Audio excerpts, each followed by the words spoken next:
Why, hello again. It's wonderful to see you. And goodness gracious, you've grown. Significantly, might I add. Have you been eating your vegetables? Seriously though, you've grown 50 feet taller. That's amazing. Congratulations. And, oh, that's strange. The surroundings seem to be 50 foot taller as well. Wonder why that is. Have you been feeding the surroundings vegetables as well? Well, I should probably make a note of this with my... Oh, that's strange. It appears that my hands are replaced with feathers. How odd. Maybe there might be some feathers on my... Oh, I don't have feet, just little birdie feet. It's strange. Wait a minute, let me just check out the... Goodness gracious, I'm a bird!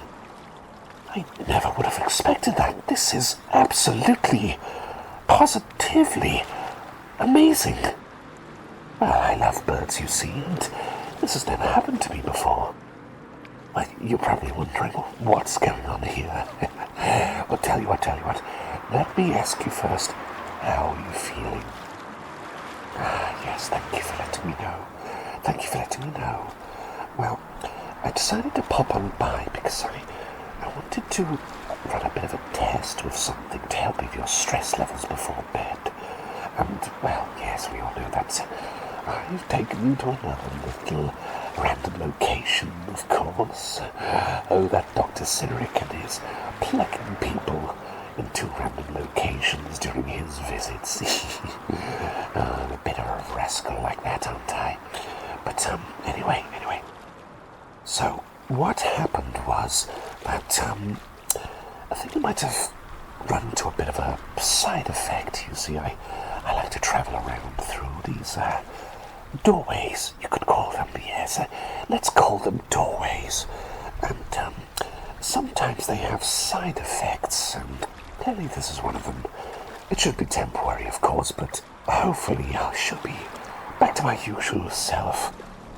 Well, probably in about, hopefully, after a good night's rest, hopefully all will be well. Let's cross our fingers, eh? Cross fingers on that. Well, I can't really cross my fingers on my bird toes, but you know what I mean.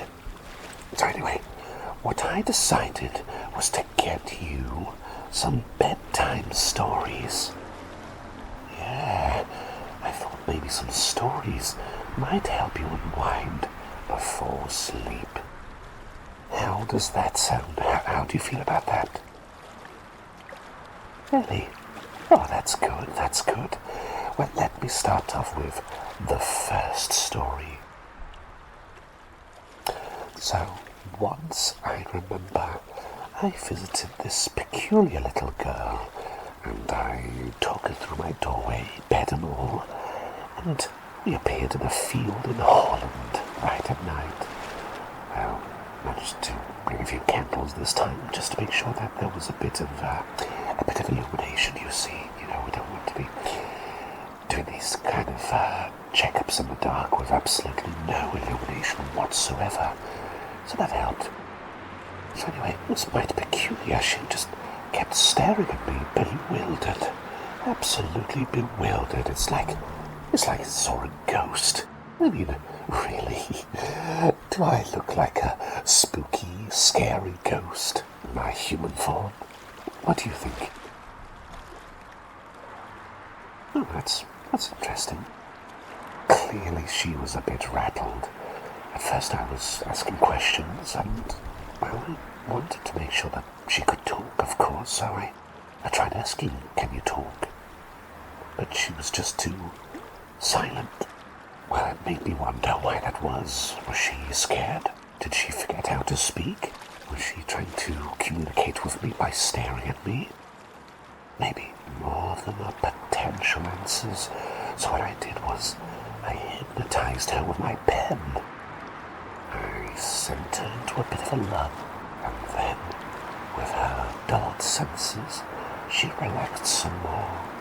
I was able to get some answers from her, and she said such interesting things when I was asking, making sure that her health is in order, of course, and that all things are okay on her end. And she made a peculiar sound when she was responding to me. "Do you like ice cream?" I said. And she said, "Yes."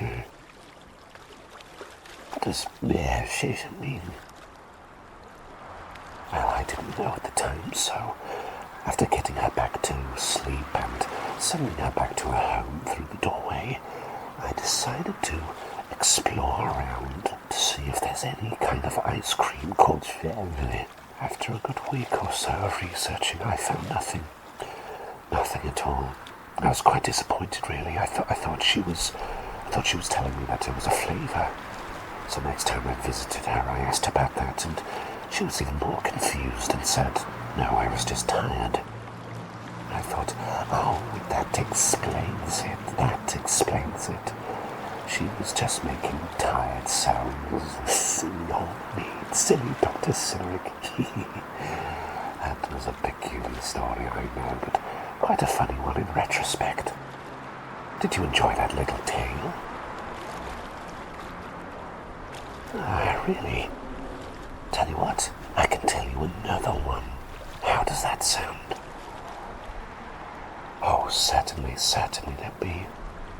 What could I think of? Let me think.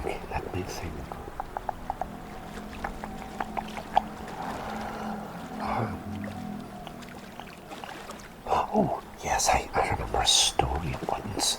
Once I went to a bird sanctuary. I do like birds, you see, and sometimes I like to explore these peculiar areas, all these large aviaries and cages and all sorts like that. I love to visit the birds and be able to, well, see what they're like and see how they function, see how they respond to a bird-faced person like myself. I mean, of course, in my human form with my big Dr. Mouse. But anyway, so what happened was I spotted a woodpecker. And he was in an aviary, and he had this little piece of string attached to the top of the aviary, and on the string was a hefty chunk of wood. Well, I thought, who put that there? Surely he couldn't have smuggled that under his feathers, surely. He looked at me, and he pecked like this. And I thought, interesting. I bet he's trying to communicate with me, so I pecked the aviary. I decided to go back, then decided to go in response, so I pecked the aviary even more. So it got me wondering, while I was being escorted off the premises by local security, what could that woodpecker be telling me? So I thought of an idea. What if he was trying to communicate with me with pecks? A bit like a bird Morse code. So I went back home and I started to create a bit of a transcript to see what could be potentially what he's saying. For example, 5 pecks in a row could be him saying, "How are you?" Pecking vigorously like might be his way of saying, "Be careful around the birdseed. I've dropped some on the floor and I don't want you to get harmed." You never know when these little nuggets of information may come in handy. So there's a few secrets in there. I've not published it yet. I hope to publish it.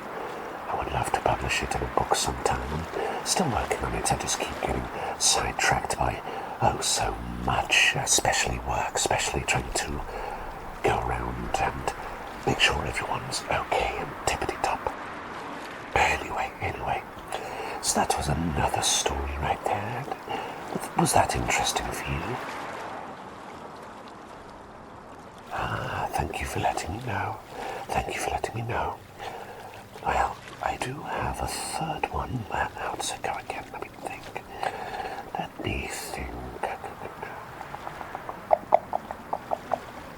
Oh, actually, I do remember a peculiar story.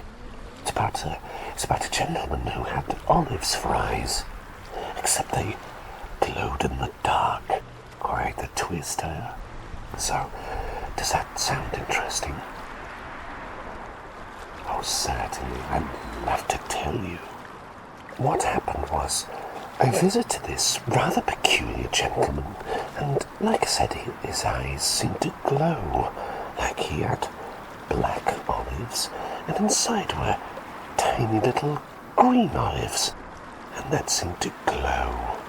When I asked him his name, and I visited him, and I brought his bed and himself, wearing his little pajamas, I brought him to a place called, I'm not quite sure what it was, but it was kind of like a biodome.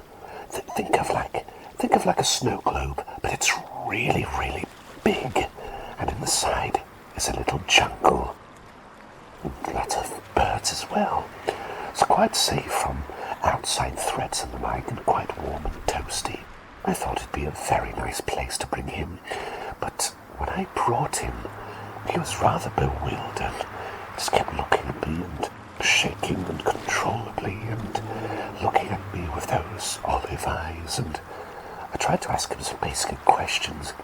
He said that his name was something very strange, like Rub-a-dub, Dum, Glum, something like that, Dib-dab. No, it was probably not something as silly as that.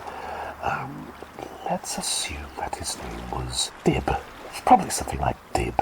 So I spoke to Dib, and, well, he was quite nervous at first, and I decided to talk to him a bit about his eyes, and then he started talking some more about them, and it turns out that he also knows how to travel through these doorways to different places, different locations, sometimes around the world, sometimes to other worlds, completely different dimensions.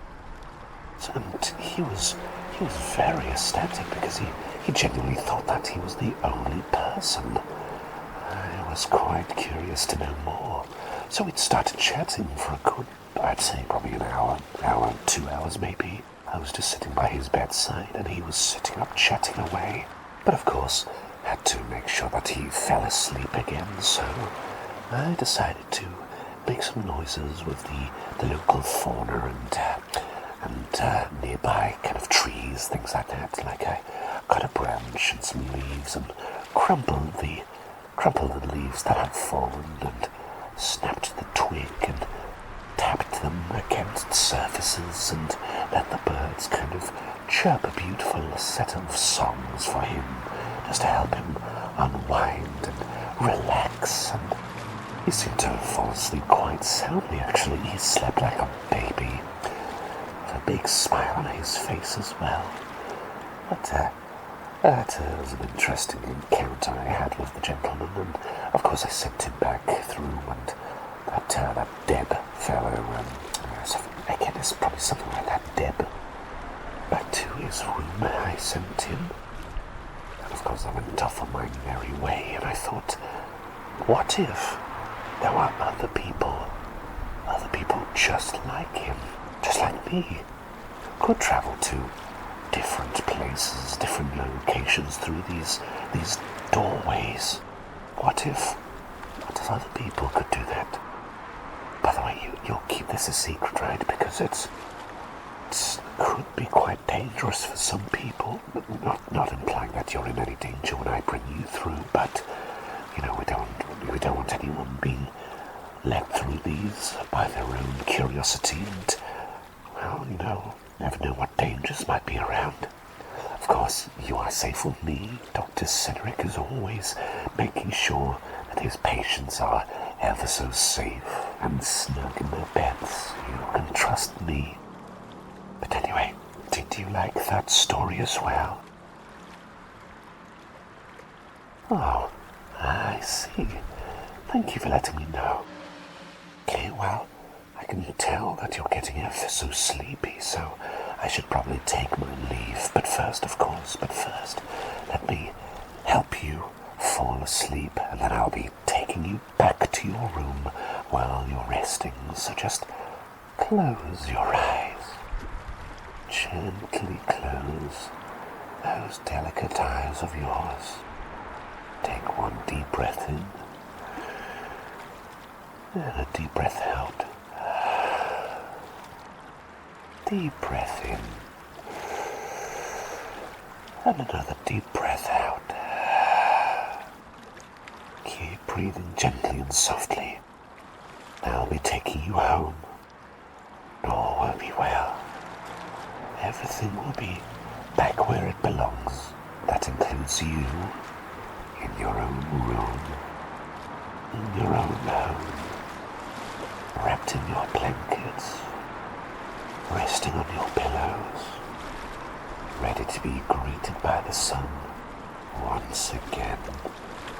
Gently breathing now. Don't forget the gentle breathing. Ever so gently. Ever so gently now. Breathing softly.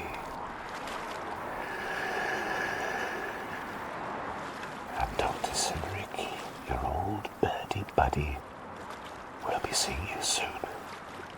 I promise you that, my #1 patient. I'll be seeing you ever so soon.